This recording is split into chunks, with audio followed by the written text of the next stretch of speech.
Hi అండి, అందరికీ నమస్తే. నేను మీరు ఎల్లారే గంగా. మీ అందరికీ నేను ఒక విషయం చెప్పదామని మీ ముందుకు వచ్చిన. అదేంటంటే, సిరిసిల్లాలో జర్నలిస్ట్ బాలన్న బాలుకాయితీ అన్న మీద జరుగుతున్నటువంటి కుట్రల మీద మాట్లాడాలనుకుంటున్నా. మాట్లాడతా ఖచ్చితంగా. ఎందుకంటే నేను ఒక ఆడబిడ్డగా బాలన్నతో, బాలన్న కుటుంబంతో ఉన్న అనుబంధంతో నేను మాట్లాడాలనుకుంటున్నా. ఆ విషయం ఏంటంటే, గత కొన్ని రోజులుగా బాలన్న మీద సిరిసిల్లలో వ్యక్తిగతంగా కక్షపూరితంగా చాలా కుట్రలు చేస్తున్నారు. అక్కడున్న రాజకీయ నేతలు కావచ్చు, ప్రస్తుతం ఉన్న ప్రభుత్వము కావచ్చు, కుట్రలు చేస్తున్నారు. ఎందుకు అనంటే, బాలన్న ఏదైనా ఉన్నది ఉన్నట్టు తన ఫేస్బుక్ సోషల్ మీడియా ద్వారా కానీ, బలగం టీవీ యూట్యూబ్ ఛానల్ ద్వారా కానీ ఉన్నది ఉన్నట్టు ప్రజలకి అందించే ప్రయత్నం చేస్తాడు. ఇప్పుడు కాదు, గత 15 ఏళ్ల నుంచి నాకు అన్నతో ఉన్న అనుబంధం ఏంటంటే, బాలన్న కలము, బాలన్న వాయిస్ కానీ ఎప్పుడు అనేక రకాల సమస్యల మీద స్పందించిండు. నాకు తెలిసినంత వరకు అయితే బాలన్న కలం, బాలన్న వార్త ఒక గల్ఫ్ కార్మికుల పక్షాన నిలబడ్డది. ఒక అమ్మా నాన్నల్ని కోల్పోయిన పిల్లల పక్షాన నిలబడ్డది. బాలన్న వార్త అక్కడున్న దళితుల మీద జరిగిన సమస్యల దాడుల మీద నిలబడ్డది. బాలన్న వార్త అనేక ఇతర అన్ని పార్టీలలో ఉన్న రాజకీయ నేతల మీద జరుగుతున్న కుట్రల, పార్టీలకు అతీతంగా, మతాలకు అతీతంగా అన్యాయానికి గురైతున్న ప్రజల పక్షాన నిలబడ్డది బాలన్న వార్త. చాలా సమస్యలు ఇట్లా చెప్పుకుంటూ పోతే అనారోగ్య సమస్యలతో బాధపడుతున్నారు అని చెప్పి ఎవరన్నా చెప్తే బాలన్న వార్త వాళ్ళ తరపున నిలబడ్డది. ఇట్లా అనేక రకరకాల సమస్యల పైన బాలన్న వార్త నిలబడ్డది. బాలన్న గొంతు వినిపించిండు. ఇట్లా సమస్యల మీద ప్రశ్నించే తత్వము, మాట్లాడే హక్కు మనకు భారత రాజ్యాంగం కల్పించిన హక్కు అది. కాబట్టి ఖచ్చితంగా ఆయనకు జర్నలిజంలో ఉండి జర్నలిస్ట్గా అనేక రకాల సమస్యల మీద మాట్లాడుతున్నాడు. అదేవిధంగా ఆయనకి ఏది కరెక్ట్, ఏది తప్పు అనేది చెప్పడమే ఒక జర్నలిస్ట్ బాధ్యత. కాబట్టి అట్లా మాట్లాడినందుకు, ఏదన్నా తప్పులు మాట్లాడితే, తప్పు చేస్తే చట్టపరంగా చర్యలు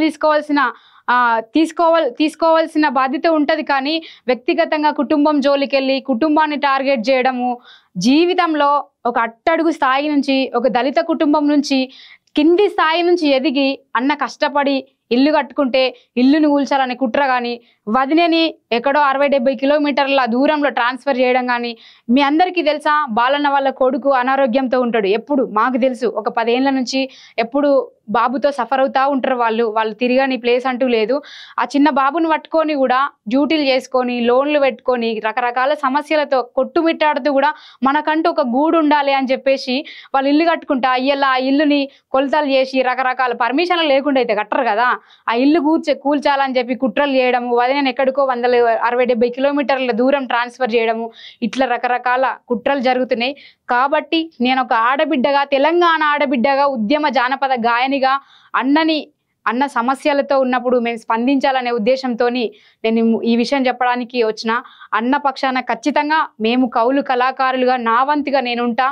ఇది రాష్ట్ర ప్రభుత్వం ఖచ్చితంగా దీని మీద ఏం జరుగుతుందని నిజాలు తెలుసుకొని బాలన్నకు న్యాయం చేయాలని కోరుకుంటున్నా. బాలన్నకు అన్యాయం జరిగితే మాత్రం ఖచ్చితంగా కౌలు కళాకారులు, ఎంతో మంది పేద కళాకారుల పక్షాన, ఎంతో మంది కౌలు రచయితల పక్షాన కూడా ఎంకరేజ్ చేస్తూ తన పోస్టుల ద్వారా, తన వార్తల ద్వారా ఎంకరేజ్ చేసిన రోజులున్నాయి. ప్రోత్సహించి ఎంతో మందిని ఈ రోజు చాలా మంది యూట్యూబ్లో సింగర్స్ కానీ, ఈ యూట్యూబ్ లేనప్పుడు, ఈ సోషల్ మీడియా లేనప్పుడు తన ఫేస్బుక్ ద్వారా ప్రపంచానికి, గల్ఫ్ దేశాలకి మా పాటలని, మా ఫేస్లని పరిచయం చేసిన గొప్ప ఘనత బాలన్నకుంది. కాబట్టి రాష్ట్ర ప్రభుత్వం ఇట్లా చేయడం అనేది చాలా దారుణమైన విషయము. నేనైతే ఖచ్చితంగా దీన్ని ఖండిస్తున్నా. నేను పార్టీలకు అతీతంగా పేద వర్గాల పక్షాన నా పాట ఉంటుంది, నా గొంతు ఉంటుంది. కాబట్టి ఖచ్చితంగా బాలన్న పక్షాన నేను నిలబడతా. వెంటనే రాష్ట్ర ప్రభుత్వం అక్కడ ఇచ్చిన నోటీసులు కానీ, ఆ వదిన చేసిన ట్రాన్స్ఫర్ కానీ అవన్నీ రద్దు చేయాలి. అక్కడున్న కలెక్టర్ గారు కానీ, అక్కడున్న లోకల్ లీడర్లు కానీ కంపల్సరీ మీరు బాలన్న తప్పు చేస్తే బాలన్న మీద యాక్షన్ తీసుకోండి. కానీ వ్యక్తిగతంగా కుటుంబం జోలికి వెళ్ళొద్దని చెప్పి మీకు అంతా కూడా కామన్ సెన్స్ లేదా? ఉండాలి కదా. కుటుంబ జోలికి వస్తే ఎవరు ఊరుకుంటారు? మేమైతే అసలే ఊరుకోము, ఊరుకునే ప్రసక్తే లేదు అసలు. ఖచ్చితంగా మీరు దీన్ని వెనుకకు తీసుకోవాలి. ఎందుకంటే చట్టాలున్నాయి.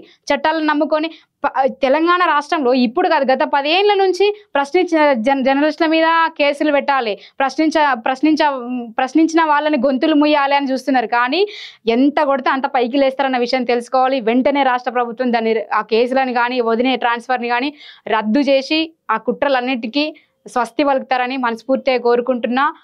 ఖచ్చితంగా బాలన్న పక్షాన నా గొంతు ఉంటుంది. Thank you so much.